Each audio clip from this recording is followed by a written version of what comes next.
This was kind of a spur of the moment thing. Jerry called me up and said, we'd like to do a little tribute to Ed Klein. And I said, wow, that's gangbusters, because, you know, all the guys on the air, all the guys on television cameras, they get all the glory, but there's a lot of important people behind them. And the one thing that I always was proud of was that I picked great people to work with. And most of my staffs were absolutely impeccable. Occasionally, I'd find somebody that was on the job already when I got there. And when I came to WBEN, WMGK, Ed Klein was already doing the music for WBEN. And I had moved around quite a bit in broadcasting, mostly in the East Coast, but also in the Midwest and some in Los Angeles. And everywhere I went, there were always rumors in the record industry, because that was an important part of radio at that point in time. Would speculate as to what format I was going to have, because I had done several of them, and they were never sure what I was going to do. Truth of the matter is, I wasn't either. But it worked out very well. And of all the people that I inherited over the years, Ed Klein would have to be my number one. He was the sweetest, nicest man I've ever known, and a hard worker, and very talented. Actually, if you met him, you'd never guess that he was a very good drummer in rock bands, because he was so laid back and so quiet, you just didn't realize that he had that side to him. But in fact, he did. And he, along with Charlie Mills, who I think we're going to hear from in a little bit, on a recording that he made down in Florida for us, he and Charlie, Ed and Charlie, put together some of the very best documentaries for holidays and other events and situations, World War II, that sort of thing, that I ever heard. The idea was originally mine, but from there, I just turned them loose and let them go. And Ed was always there. He always was superior in what he did. And he was a perfect employee, never made any arguments, no hassle, no fuss. And of course, when I came into BEN MGK, I had a reputation for doing all the music on the stations that I ran for myself. And Ed was a little nervous. And I said, from what I hear, I'm not going to touch this. You're the guy. And that's the way it was. And he did a sensational job. It was a great shock to me when he had passed away, because I heard secondhand about it. I had not seen Ed or talked to him in quite a few years. My wife and I went out and visited him in Las Vegas, and he and his partner Bob were there and happy as they could be to be in Vegas. And he said, gee, Dean, I don't know whether you made some phone calls, but I'm getting all kinds of comps and I don't even gamble. And I said, well, I mentioned to a couple of radio people and residents of that area that are in the music business that you were going to be out there, and they knew who you were, and I guess that's why they're taking care of you. But it was a sad day for me when I found it out. And the irony of it all is, after time passed, a week or so later, I found out that his partner had passed away a week before him. He died of a heart attack. And that was an even bigger shock, because I had just adjusted to the fact that Ed had passed on. So it was a sad day, but also a nice day, because I never expected to live this long. And the good part of it is that I get to talk about people that I cared for and that really made a mark in our industry, but not always got the credit that they deserve. And certainly Ed is one of those people. Now, there's a couple of folks here from the station that, let's see, Rhonda's still there. Andy's moved on. I don't know whether it's up or down yet, Andy. We haven't decided that. And Tom Moran, who's a perennial guy. So I'd like to ask them to come up and say a few words, if they will. And maybe even Carol Lebron. Carol, are you up for that? Hello? You were the guy that paid him, so maybe. Carol Lebron was my business manager for my entire time with Greater Media Radio, and I'm sure she wasn't expecting me to say that, but How about if I bring up Rhonda Hibbler first, who is the production director and still is at WPEN. And she knows everybody, knows everything, very bright lady. Will you hurry up and get up here, because I'm running out of things to say of a positive nature. I'll start telling them some truths about it. Rhonda Hibbler, ladies and gentlemen. Actually, it's Rhonda D. Hibbler. And she's related to Al, right? That's right. How does it feel to be related to somebody that gets more press than you do? Anyway, Al Hitler we're talking about. Rhonda? Well, thank you, Dean. First, I just want to publicly thank Dean Tyler for actually hiring me in 1998, and that hiring actually distinguishes me as the first female production director in this market. All right. Thank you. So, the first person that I actually saw was my office mate, Ed Klein. And what I did when I found out that Ed passed, of course I cried.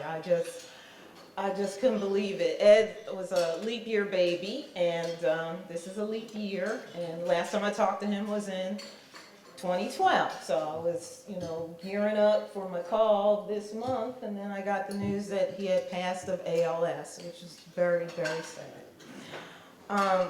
What happened was Ed and I were together for 5 years. So since Ed had been employed at Greater Media since 1980 and left in 2002, I took the liberty to ask a couple of people that knew him a little longer than I that had worked with him. So I'm just going to read a couple things from a couple people that Ed cared about, and of course we all loved Ed Klein. Debbie Calton, who is a jock on the air at WMGK, says that regarding Ed, I remember his kindness first and foremost. He had a reassuring smile, was poised, and carried himself well. I remember going to a party at his house, and it was impeccable. The decor was outstanding.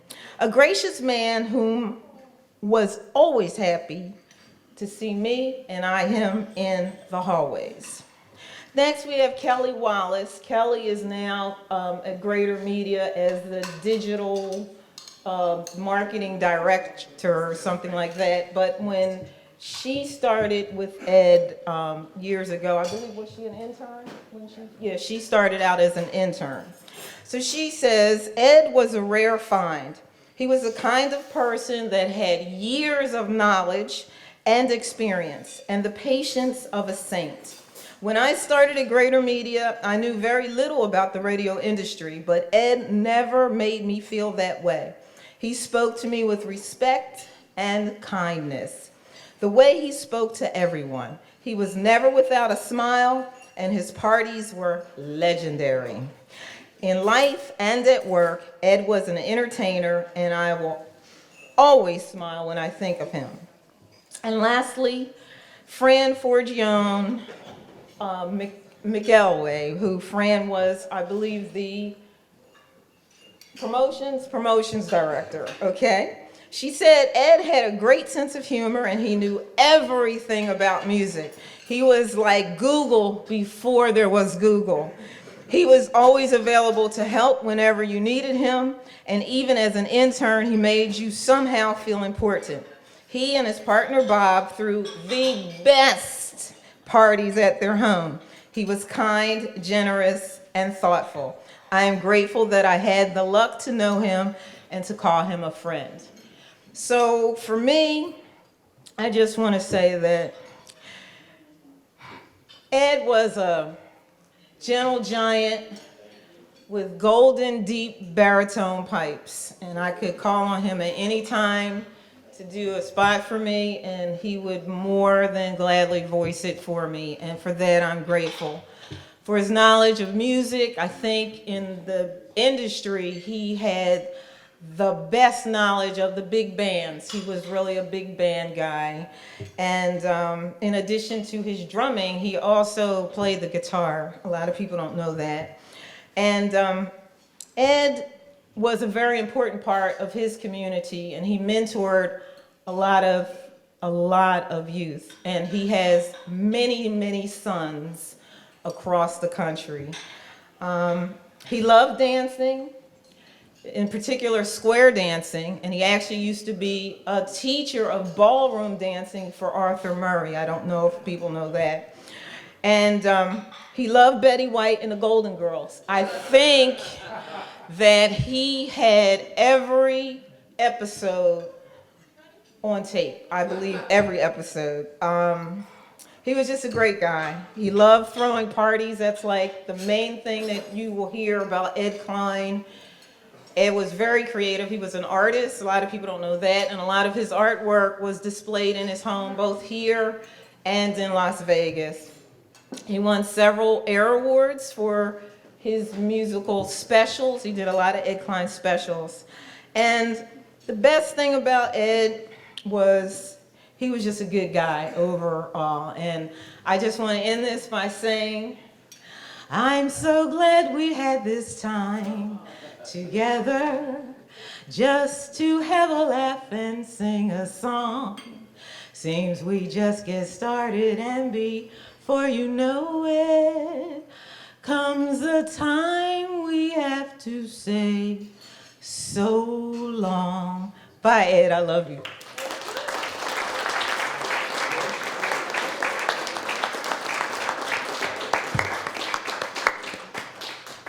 I'm telling you, I got the best people in the world on my side. Thank you, Rhonda, that was wonderful. Andy, do you remember some of the names of the specials that Ed and Charlie did together? If you do, I'd like you to mention them when you come up here, because you know me. I can't remember what happened yesterday. Why don't you come up now? Get it over with.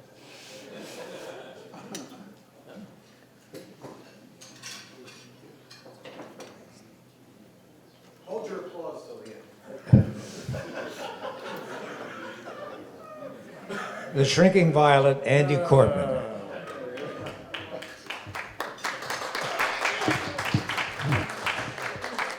Unlike Rhonda, who thanked Dean for hiring her, I think I want to curse the man because it's a tough business, you know what I'm saying? But Dean was correct. He had a knack for finding great people and getting out of the way and letting them do their jobs, and he did inherit Ed. Much has been said about Ed already that I was going to say. The parties Rhonda alluded to were legendary.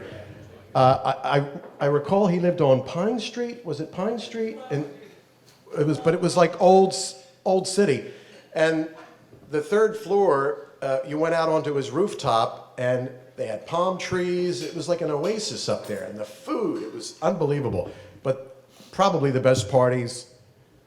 Maybe Joe Simone is up there too. But Ed Klein, amazing.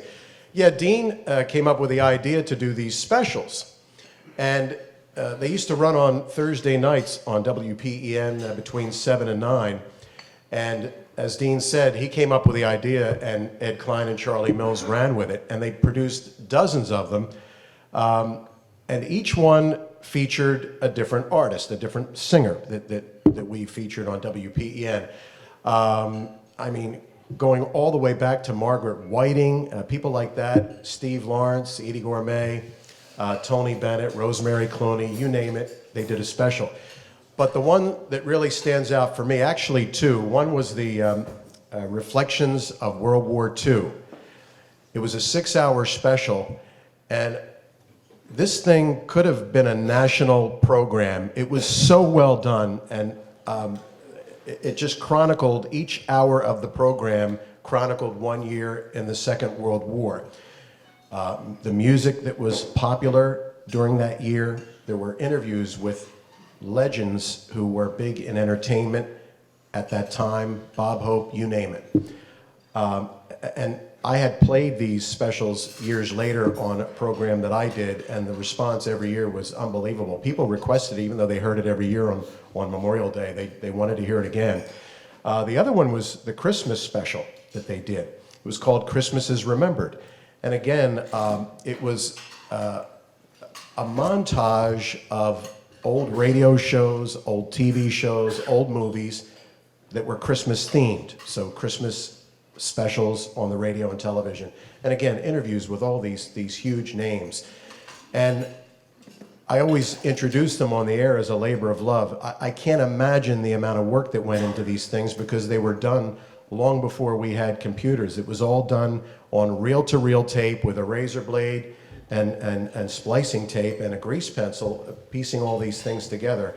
I can't imagine the amount of hours that went into them, but they were just superb. And it was interesting, years later, I wanted to run some of these things on my morning program. Well, Ed Klein had them all in Las Vegas on reel-to-reel tape. Well, I said, Ed, I'll put these things on CD, I'll put them in the computer, we'll save them digitally for posterity. And all of a sudden, I'm getting these boxes of reel-to-reel tapes, it's just massive amounts of reel-to-reel tape. And I had to transfer them into the computer in real time, but they're all saved for posterity now. They're just fantastic. Remember our archive, we don't have copies of it. Who are you? But just echoing what Rhonda said, Ed was one of these guys, he was a sweetheart, as Dean said, always had a smile. No matter how busy he was, he would take time if you needed help with something. He never got flustered. His demeanor, he was always very even-keeled. He never got frustrated. I never saw him angry, raise his voice. He just a sweetheart of a guy. And one last thing about the behind the scenes that people don't get credit for, especially on a radio station like WPEN, given the music we were playing. Every holiday, 4th of July, Memorial Day, Labor Day, or anytime there was a birthday of one of the composers who created the Great American Songbook, whether it was the Gershwins or Irving Berlin or Rodgers and Hart, if it was Rodgers and Hart birthday, you'd come into the studio that morning and there'd be a list of every song that we played that had been written by Rodgers and Hart. So you could build your shows around these things, and Ed would just supply all this stuff. It was just there waiting for you. And it really made, especially holidays like 4th of July and Memorial Day, it really made them very special on the air because of the special music that Ed would find for us that we could play on the air. So again, as far as a behind-the-scenes guy, you couldn't ask for anybody better. And we're going to miss him, but I know he and Bob are together now. That's as it should be.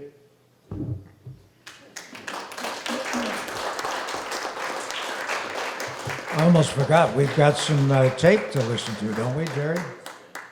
We got some tapes to listen to? Okay. Do Charlie. Ed was the doctor of music at WPEN. I had the opportunity to work with Ed for 18 years. In fact, we shared the same office and collaborated on many WPEN music specials and interviews with the great stars that were heard on WPEN. Ed was a truly gentle soul, a wonderful friend, and extremely talented. Of all the specials we did, WPEN's Road to Victory will always be a shining star and a lasting tribute to Ed's dedication, creativity, and talent.